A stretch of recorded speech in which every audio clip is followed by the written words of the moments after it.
그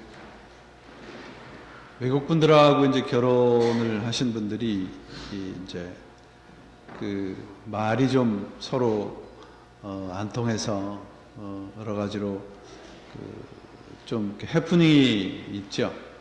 어떤 분이 이제 미국 분하고 결혼을 하신 한국 분인데 그 남편 되시는 미국 분이 이제 어느 날 그 친구한테 부인이 자기한테 무슨 말을 부부싸움 하면서 무슨 말을 했는데 도대체 못 알아듣겠다. 무슨 뜻인지를 좀 알려달라 그랬대요. 근데 아마 이제 이 부인 되시는 분이 그 경상도 분이었나 보죠. 부부싸움 가운데 이제 다른 말은 그래도 대충 알아듣겠는데 그 직이라 그런 말을 했다 그랬대요. 이게 도대체 직이라는 말이 도대체 무슨 뜻이냐 그러고 물어봤답니다. 직이라라는 말이 죽여라라는 뜻이잖아요.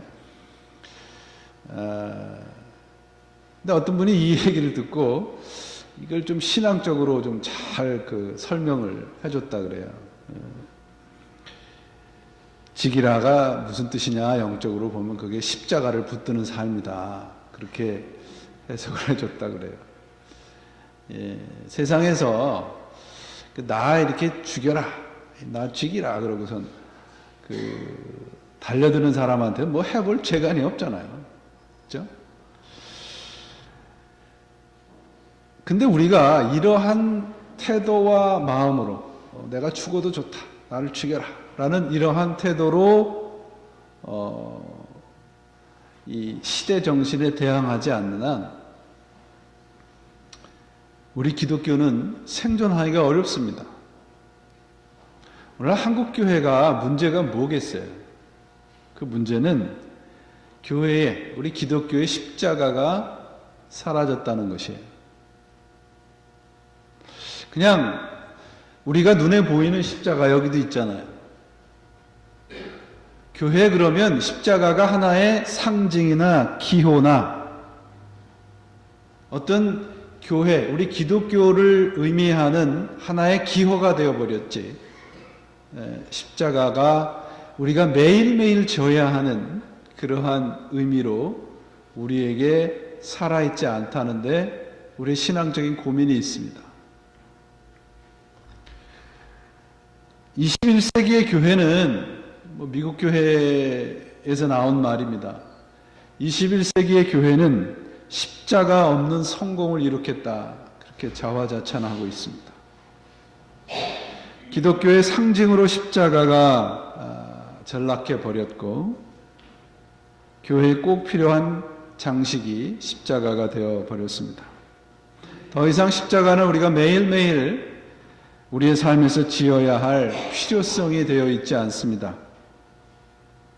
이 말씀은 신앙으로 매 순간을 살아야 할 필요성이 사라졌다는 심각한 문제에 우리가 직면하고 있다는 것이죠. 우리 신앙 현실이 실종이 되어버렸습니다. 기독교를 많은 사람에게 알려야 되겠다는 대중화, 소위 복음화라는 명목으로 십자가 없는 편리한 신앙이 오늘날 교회의 신앙이 되어버렸습니다.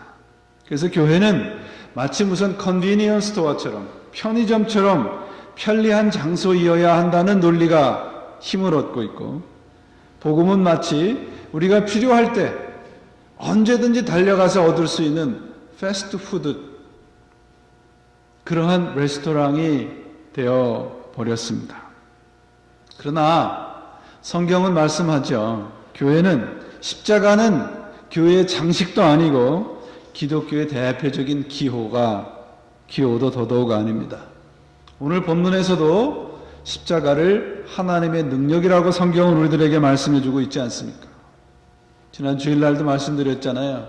한국교회가 세상의 조롱거리가 됐던 하나의 사건이 십자가 밑에다 바퀴를 달고 끌고 갔다는 것처럼 마치 그것이 십자가는 바퀴를 달고 편안하게 끌고 가는 그러한 것이 오늘날 신앙이 되어버렸습니다. 짊어지고 가려고 하질 않아요. 근데 주님은 분명히 말씀하셨습니다. 마지막 예루살렘에 십자가를 지러 우리의 죄의 문제를 해결하러 가시면서 제자들에게 말씀하시잖아요. 누구든지 나를 따라오려거든 나를 부인하고 십자가를 지고 나를 따라오라. 예수를 믿는다는 건 예수님을 따라간다는 것이죠. 예수님을 따라간다는 건 십자가를 지는 겁니다. 근데 우리는 흔히 뭐라고 생각을 해요? 십자가 그러면 내가 하기 싫은 거 그러잖아요.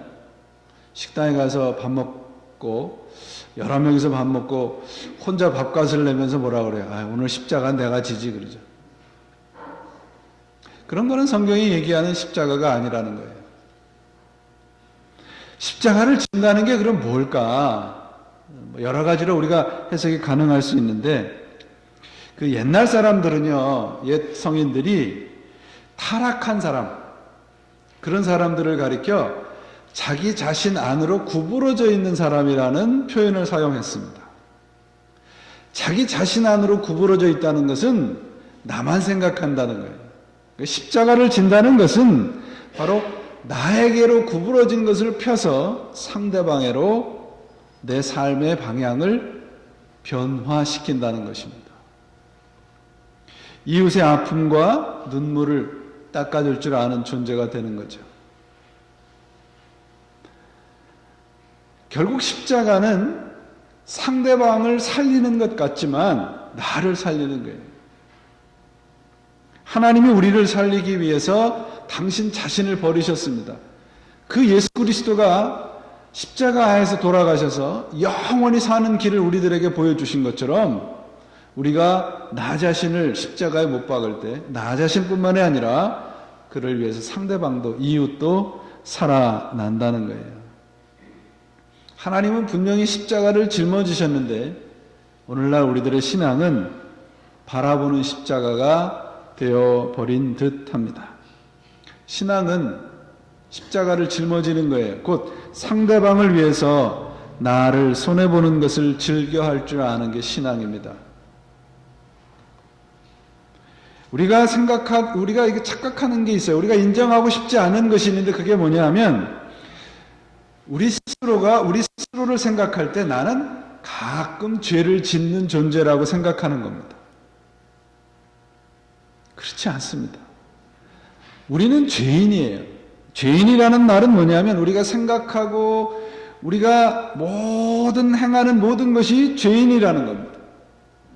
다 죄라는 거예요. 에베소서 2장 1절에 보면 예수 그리스도를 만나기 이전에 우리의 상태를 허물과 죄에 죽었다 그렇게 얘기를 합니다.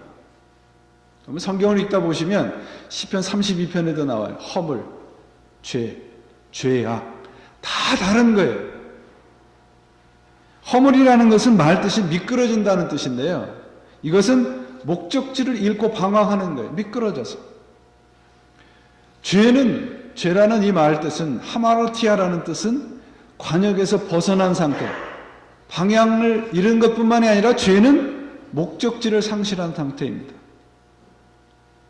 관역에서 벗어났다는 얘기는 처음서부터 조준이 잘못됐다는 거예요. 우리가 그런 존재라는 겁니다. 곧 하나님을 향하고 있는 것이 아니고 다른 곳을 향하고 있다. 이 말씀은 우리가 처음부터 태어날 때부터 하나님이라고 하는 유전인자 DNA가 우리 안에 없다는 거예요.